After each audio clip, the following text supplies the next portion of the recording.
Recentemente, experimentos foram conduzidos nos quais metade de um grupo de pessoas recebeu cápsulas com germes de gripe e a outra metade cápsulas de água.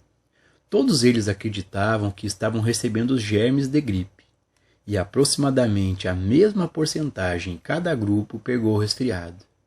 Mas quando o procedimento foi revertido, os mesmos resultados foram obtidos. O poder não estava nas cápsulas, eram as mentes dos participantes do experimento, que deram às cápsulas o único poder que tinham. Em nosso estado incondicionado, somos imortais e eternos, e nada externo a nós e ninguém externo a nós tem poder, jurisdição ou controle sobre nós. Somos indivíduos, mas um com Deus. Toda a onipotência, toda a graça divina, todo o amor divino, todo o poder divino são nossos. Portanto, nada externo a nós pode agir sobre nós.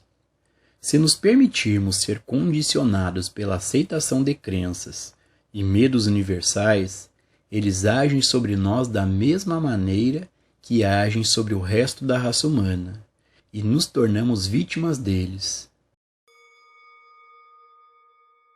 Pessoal, para a gente poder ter uma visão mais profunda e real desses assuntos que o Joel Goldsmith está trazendo neste trecho, mais uma vez o mestre Gualberto está aqui conosco. Gratidão, mestre, pela presença. O mestre Gualberto, para quem não sabe, já teve esse assim chamado despertar da consciência, também chamado de iluminação espiritual. E hoje ele compartilha a sua visão de quem vive nesse estado desperto de consciência. Bom, neste trecho, mestre, o Joel Goldsmith comenta como a mente dá poder às coisas. Sobre esse assunto, o mestre pode compartilhar a sua visão sobre o que é o pensamento e sobre o que é o pensar? Ô Gilson, repare que a sua pergunta é uma pergunta fundamental. A sua pergunta é: o que é o pensamento? O pensamento presente em cada um de nós é a presença da memória. E o que é esta memória em nós? É a resposta de uma reação que vem do conhecimento, que vem das experiências guardadas presente em nós. Quando nós passamos por experiências, nós adquirimos conhecimento. A presença desse conhecimento, quando ele reage a novas situações, dentro de novos momentos, ele reage com o pensamento. O pensamento é o elemento da base para a mente, como nós conhecemos. E por que se torna fundamental a compreensão do que é o pensamento? E do que é o pensar, que é o que envolve a sua pergunta? É que nós estamos constantemente reagindo ao momento presente, tendo por princípio a reação da memória, a resposta do conhecimento. E o elemento presente é o pensamento. Nós não sabemos lidar com o momento presente, porque o elemento em nós que está lidando com o momento presente é a presença da mente. Como esta mente ela é o resultado de um condicionamento, nós não temos uma resposta adequada para o momento presente. Reparem como é fundamental a compreensão da verdade sobre nós mesmos. Porque assim eliminamos a psicológica condição de resposta que vem do passado. E por que isso é fundamental? Porque a vida como ela acontece neste momento, ela não espera uma resposta do pensamento. E toda resposta que nós estamos dando é a resposta do pensamento. E, portanto, é uma resposta inadequada. O resultado final desta situação é a presença do sofrimento em cada um de nós. Como pessoas, a vida do eu, a vida do ego, é a vida ilusória de uma mente condicionada. Portanto, a nossa condição é uma condição de ignorância, de resposta inadequada para a vida, em nossos contatos, em nossas relações. Eu não sei a verdade sobre você, porque este eu, tudo o que ele sabe é o que o pensamento conhece. E tudo que o pensamento conhece é só o passado. Portanto, a pessoa que você é para mim, assim como a pessoa que eu sou para você, é uma abstração, é uma imaginação. Nós estamos vivendo uma vida em conflito, uma vida com problemas, dentro das nossas relações. Essas nossas relações são relacionamentos entre pensamentos, entre reações de memória, entre reações do passado. Portanto, essa é a vida do eu. Os estados que você conhece, interno, psicológico, de sofrimento,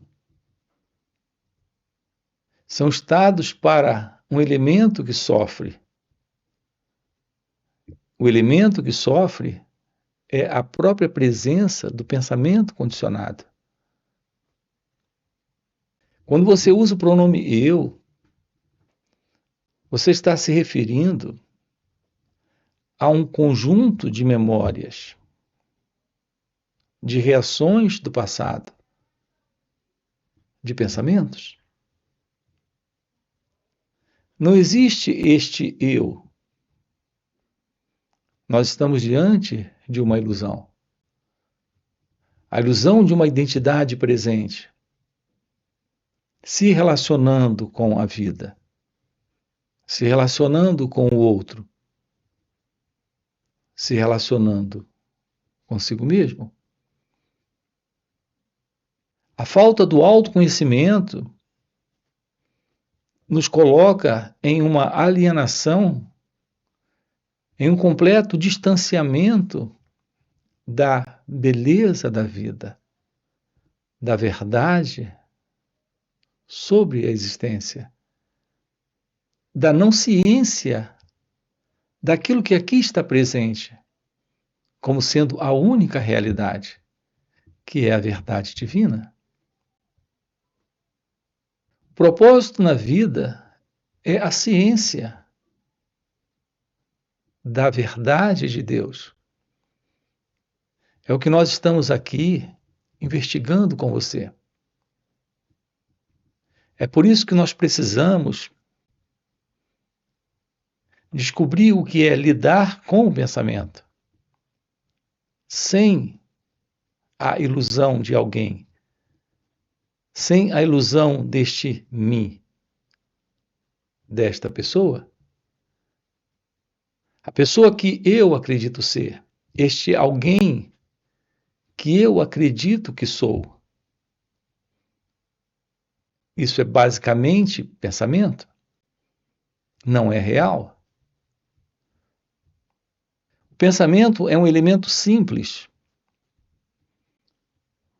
quando ele é compreendido dentro do seu contexto básico. Contexto básico, o que torna o pensamento um elemento muito simples, é a presença do pensamento no campo do conhecimento, no campo das experiências.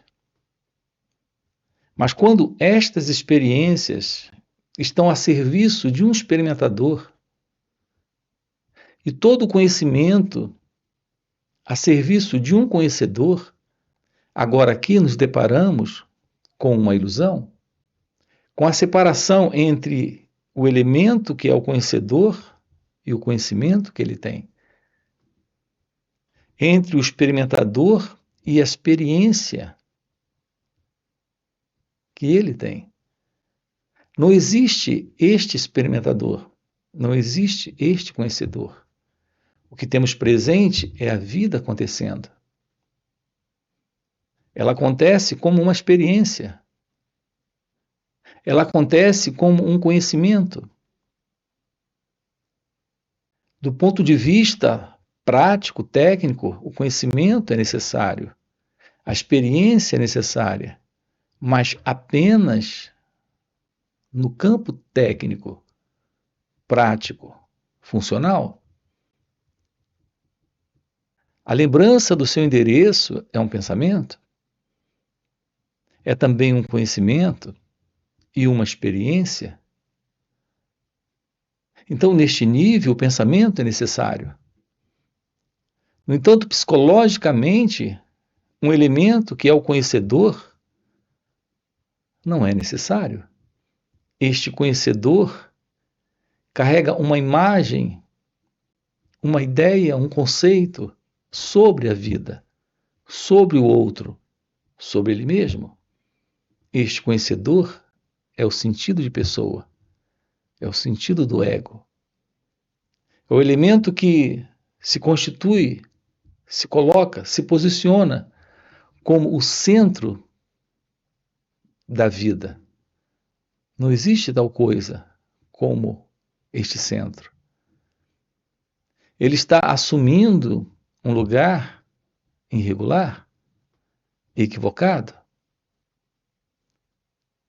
A única realidade presente é a realidade de Deus. Não existe o eu.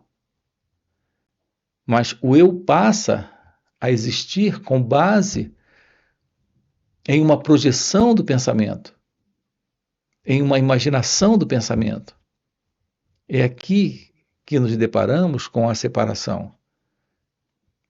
Este eu e a vida, este eu e o outro, este eu e Deus, este eu que é o conhecedor. Esse é o sentido do ego. Então, o que é o pensamento? O pensamento é a reação,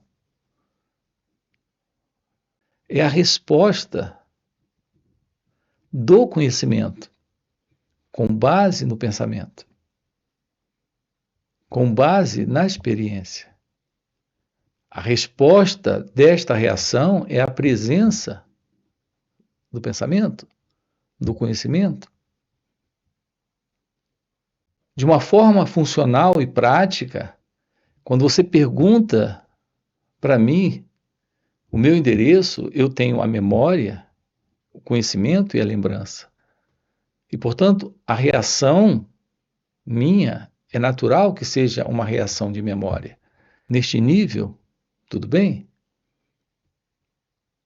Então, de um ponto de vista técnico, o pensamento é necessário como uma resposta de reconhecimento, de memória. Mas a imagem que eu tenho sobre quem você é algo completamente falso. É uma projeção do pensamento. É uma imaginação criada pelo pensamento. Eu não sei a verdade sobre você. Você não sabe a verdade sobre mim. O autoconhecimento é aquilo que lhe mostra a ilusão deste mim, deste eu, com o fim deste eu, temos o fim do modelo do pensamento condicionado, programado, do condicionamento psicológico. Assim, nós temos duas qualidades de pensamento. O pensamento, que é um conhecimento funcional, e o pensamento, que é uma projeção imaginária de um centro ilusório, que é a pessoa.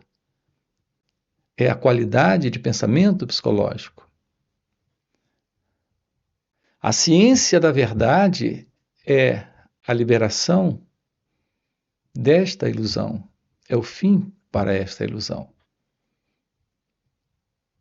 Quando isso termina, a ilusão de um pensador desaparece. Então fica a ciência do pensar, como do falar, do agir. No entanto, sem esse conhecedor, sem esse eu, sem esse ego. Não tememos fantasmas, mas existem algumas pessoas que temem. Existe algum poder nos fantasmas? Ou o poder está no medo deles? Existe hoje talvez milhões de pessoas no mundo virtualmente intocadas por germes nocivos e praticamente imunes a tais doenças. Por quê?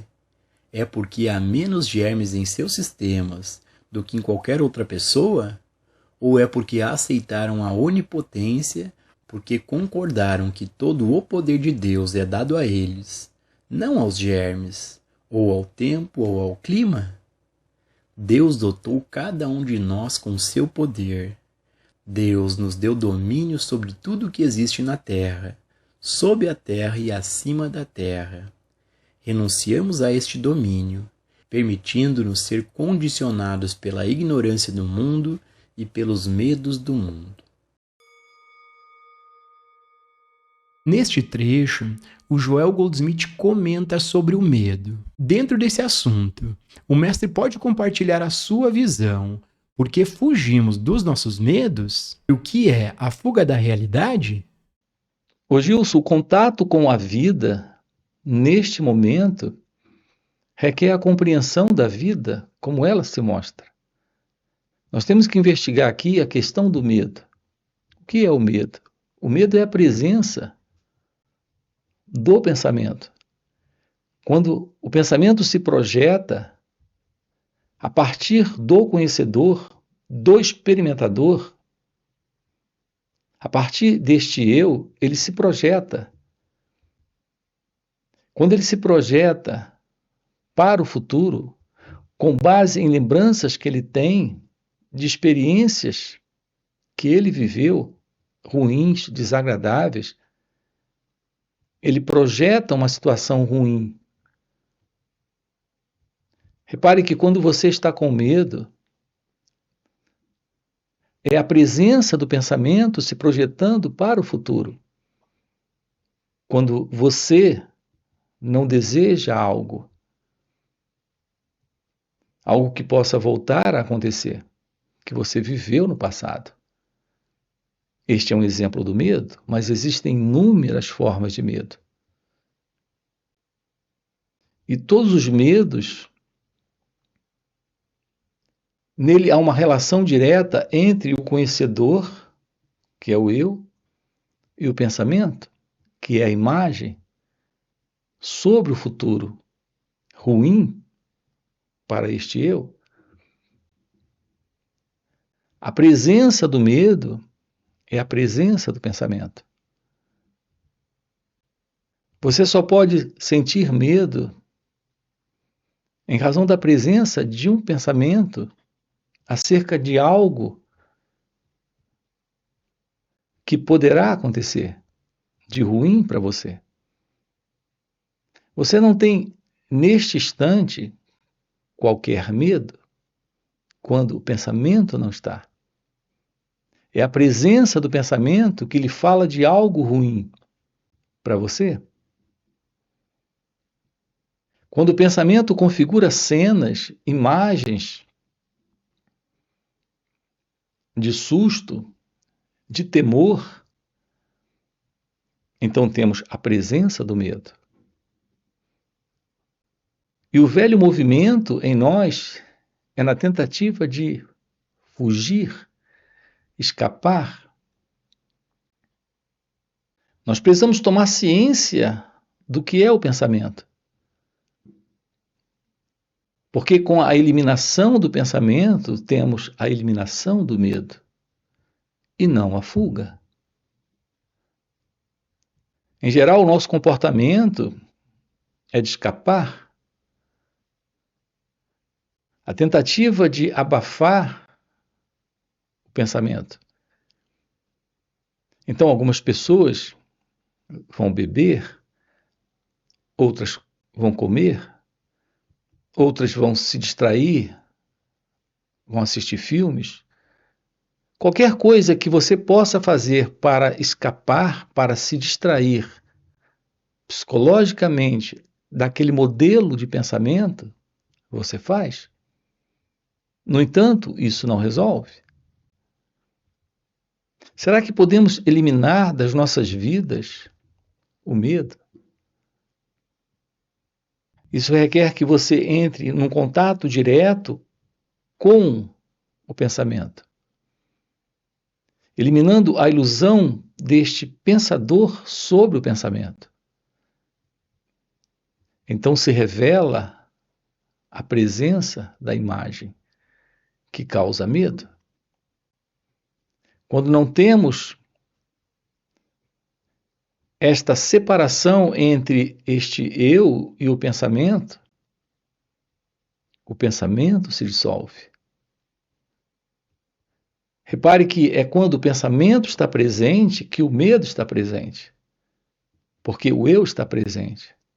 Quando não há pensamento, não há o eu, não há este mim, e, portanto, não há medo. Isso requer uma profunda compreensão do movimento do pensamento dentro de você, porque ele é a causa, a base, a raiz, a estrutura, a natureza do medo. Eu me refiro ao medo psicológico. É o medo nesta projeção de futuro, com base em crenças de experiências passadas. Portanto, quando você toca também na questão da fuga do medo ou da fuga da realidade, todo o movimento do pensamento é de fuga. Ou nós projetamos para o medo o pensamento, ou nós projetamos o pensamento para uma fuga. Tudo que o pensamento faz neste conhecedor, neste eu, nesta pessoa, é estar dentro de um movimento entre o passado e o futuro. Não existe tal coisa como o passado e o futuro. O que temos presente é o movimento do pensamento sobre o passado e sobre o futuro. Sim, nós temos o passado e o futuro cronológico, mas não o passado psicológico. E a presença do medo está no tempo psicológico, no passado e no futuro psicológico. Nós temos diversos vídeos no canal para você investigar isso aqui melhor. Nós precisamos descobrir a realidade da vida, livre do pensamento, e, portanto, livre do medo, e livre da fuga ou do escape da realidade do momento presente, ou do escape ou da fuga do medo. E para você que está acompanhando o vídeo até o final e deseja realmente viver, compreender essas verdades, fica o convite para participar dos encontros intensivos que o Mestre Gualberto proporciona. Nesses encontros, além do mestre responder nossas perguntas, acontece algo muito mais profundo e poderoso. Pelo mestre já viver nesse estado desperto de consciência, ele compartilha um campo de presença à sua volta. E esse campo de presença é puro poder e graça. E nesses encontros, a gente acaba entrando de carona nessa energia do mestre. E pegando essa caroninha com o mestre, de maneira espontânea e natural, entramos no estado meditativo, silenciamos nossas mentes e podemos ter uma visão real sobre esses assuntos. Então fica o convite, no primeiro comentário fixado tem o link do WhatsApp para poder participar desses encontros. Além disso, já dá o like no vídeo, se inscreve no canal e nos vemos no próximo vídeo.